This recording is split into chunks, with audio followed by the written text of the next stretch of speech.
आमच्याजवळ आहे. मी मागच्या काळातही सांगितलं की तुम्हाला नसेल जमत तर आम्ही करतो. आणि केंद्रातल्या सरकारमध्ये आम्ही त्यावेळेस आमचं जेव्हा निवडणुका लोकसभेत चालू होत्या त्यावेळेस राहुल गांधीजींनी सांगितलं की जातीनिहाय जनगणना सेन्सेस हा आमचा पहिला बेसिक आहे. सेन्सेसच्या नंतर हे सगळे प्रश्न निघू शकतात. पण नरेंद्र मोदी सांगतात की आम्हाला करायचंच नाही, त्यामुळे हा वाद संपणारच नाही. त्यामुळे या वादाला खऱ्या अर्थानं सरकारच पेट्रोल टाकतं आहे अशी परिस्थिती आपण पाहतो आहे. आणि यांनी 2014मध्ये फडणवीसांनी सांगितलेलं होतं की आम्ही या मराठ्यांना आरक्षण देतो, द्या त्यांना कसं द्यायचं आहे तर तो त्यांचा आणि सत्ता आहे त्यांच्याजवळ. आता असुरी बहुमत आहे. तुमच्या कार्यकर्त्यांची इच्छा आणि हे प्रश्न एकाच ह्याच्यामुळे सुटतील जेव्हा तुम्ही आम्ही तुम्हाला सांगतो की हा सगळा मार्ग निघू शकतो, पण मार्ग सोडवण्याची इच्छाशक्ती सरकारमध्ये नाही. यांना महाराष्ट्र पेटवत ठेवून राजकारण करायचं आहे, त्याच्यामुळे यांचा प्रॉब्लेम आहे.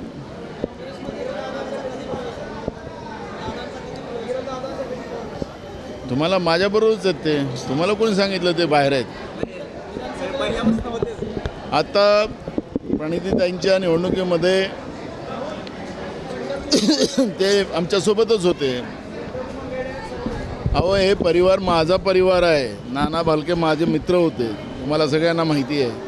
त्यामुळे भालके परिवाराचं हा नेहमी नाना पटोले बरोबर राहील आणि काँग्रेस बरोबर राहील. विधानसभा उमेदवारी म्हणजे मी या तिकीटचं आज काही बोलत नाही. पण झालं तर काँग्रेसकडे आलं तर नको अशी त्यांच्यात चर्चा तर आहे. काय वाटते बघा आता भुजबळ साहेब पवारसाहेब हे मोठी लोक आहेत, त्यांच्याबद्दल जास्त बोलणं बरोबर नाही.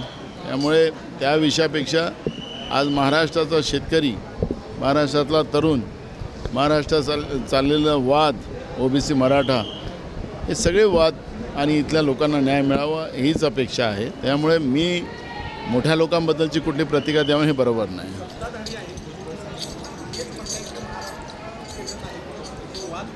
महाराष्ट्राचं सरकार हे प्रत्येक गोष्टीवर अपयशी ठरलेलं आहे.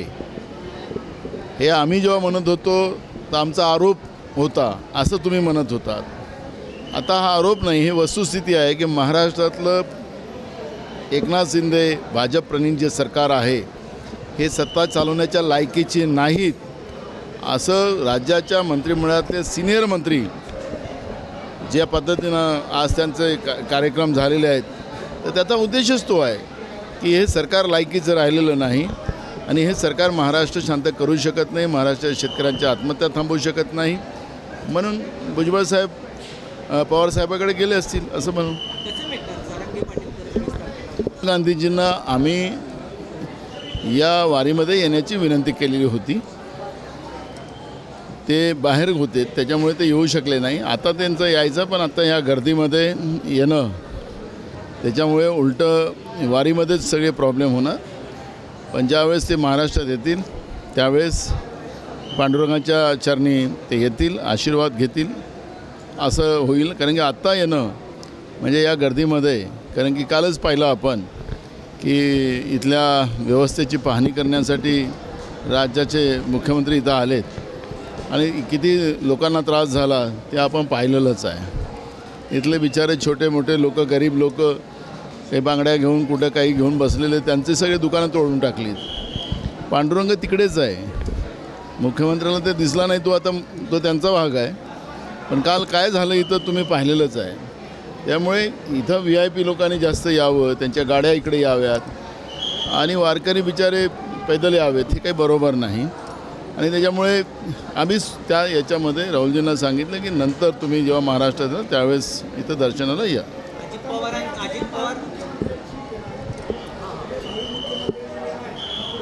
मला विना इथल्या कार्यकर्त्यांनी हातात दिलेला आहे, फेटा पण त्यांनीच बांधून दिलेला आहे. बघा असं आहे की मी विलासराव देशमुख साहेबांचा शिष्य आहे. ते सांगायचे की वेळेच्या आणि नशिबाच्या जास्त काही मिळत नाही. माझ्या नशिबात असेल तर जे व्हायचं ते होईल. पण मला माझा महाराष्ट्र जो आज पेटतो आहे तो महाराष्ट्र मला शांत करायचा आहे. महाराष्ट्राला यशवंतराव चव्हाण साहेब, वसंतदादा पाटील साहेब, विलासराव देशमुख साहेबातल्या काळातला जो महाराष्ट्र आहे तो पुन्हा आम्हाला उभा करायचा आहे. आज महाराष्ट्रावर 9 लाख कोटीचं कर्ज राज्याच्या सरकारने करून ठेवलेलं आहे. राज्यातले उद्योग सगळे गुजरातमध्ये पाठवलेले आहे आणि गुजरातचा ड्रग मुंद्रा पोर्टवरून महाराष्ट्रात आणून आमच्या नवीन पिढीला बर्बाद केलं जाते आहे. त्यामुळे मला चिंता ती आहे आणि म्हणून देवाच्या चरणी मी हेच प्रार्थना करतो, जे काही मिळेल त्याला चांगल्या पद्धतीनं महाराष्ट्राच्या जनतेसाठी, माझी लढाई जनतेसाठी राहिलेली आहे, माझी लढाई खुर्चीची राहिलेली नाही. आणि त्यामुळे मी या पवित्र भूमीवर आज पुन्हा तेच सांगतो की माझी लढाई खुर्चीची नाही, माझी लढाई महाराष्ट्राच्या विकासाची आणि महाराष्ट्राच्या जनतेच्या हिताची आहे आणि ती लढत राहील. अजित पवारांच्या अडचणी वाढत चालल्या आहेत. शिंदे बँक काल नवनीत राणा म्हणले की हे महाराष्ट्र बँकेची असं भुजबळांनी बद्दल असं म्हणलं की शक्का आला नाही कोण आणि आज परत काय खरी बघा, खरं तर आपल्या पूर्वजांनी आणि आपल्या संतांनी जी वारीचा संदेश आपल्याला दिला आणि वर्षानुवर्ष ही वारी चालते आहे. याच्यामध्ये गरीब श्रीमंत, कुठल्या जातीचा, कुठल्या धर्माचा हा भेदभाव न करता हजारो किलोमीटर वारकरी करतात आणि त्याच्यामध्ये कुठलाही जात पात भेदभाव नसतं. तो कुठल्या गावचा आहे, कुठल्या जातीचा हे पण त्या वारीमध्ये कोणाला माहिती नसतं.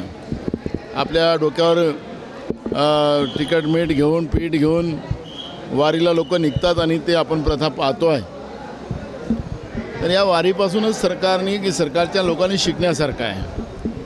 महाराष्ट्रामध्ये मराठा ओबीसी वाद निर्माण केला, तो सरकारचं योगदान आहे त्याच्यामध्ये. केंद्रात राज्यात त्यांचं बहुमताचं सरकार आहे, यांना ते मार्ग काढता आला असता, पण ते मार्ग काढू शकले नाही.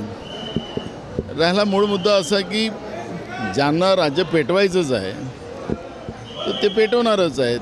तर ती पेटवणारी लोकं सत्तेमध्ये बसलेलीच होती. एक दुसरं मार्ग निघू शकतो, पण मार्ग काढायचा नाही, इच्छाशक्ती नाही. 2014मध्ये फडणवीसांनी सांगितलं की आम्हाला केंद्रात आणि राज्यात सत्ता द्या, म्हणजे आम्ही मराठ्यांना आरक्षण देऊ, धनगरांना आरक्षण देऊ, गोवाऱ्यांना आरक्षण देऊ, अल्ब्यांना आरक्षण देऊ, अशा त्यांनी भीमगर्जना केल्या. मग 10 वर्षात त्यांची सत्ता होती, का नाही दिलं?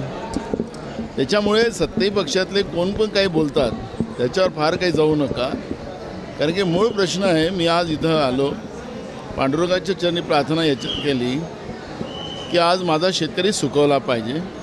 सातत्यानं त्याला आत्महत्याच्या सामोरं जावं लागतं. महाराष्ट्रामध्ये मोठ्या प्रमाणात शेतकऱ्यांच्या आत्महत्या चाललेल्या आहेत. नापिकी सातत्यानं, कर्जाचं डोंगर, ही सगळी परिस्थिती. बेरोजगारांच्या हाताला काम नाही, गरीब माणूस पुन्हा गरीब होत चालला. राज्यावर मोठ्या प्रमाणात कर्ज लादल्यापुढे महागाई मोठ्या प्रमाणात वाढली. त्यामुळे या सगळ्या संकटातून माझ्या महाराष्ट्राला बाहेर काढा आणि माझा महाराष्ट्र एकोप्यानं नांदावा आणि माझ्या महाराष्ट्रातलं सगळं दुःख निराकरण करावं, ही प्रार्थना मी पांडुरंगाच्या चरणी केलेली आहे.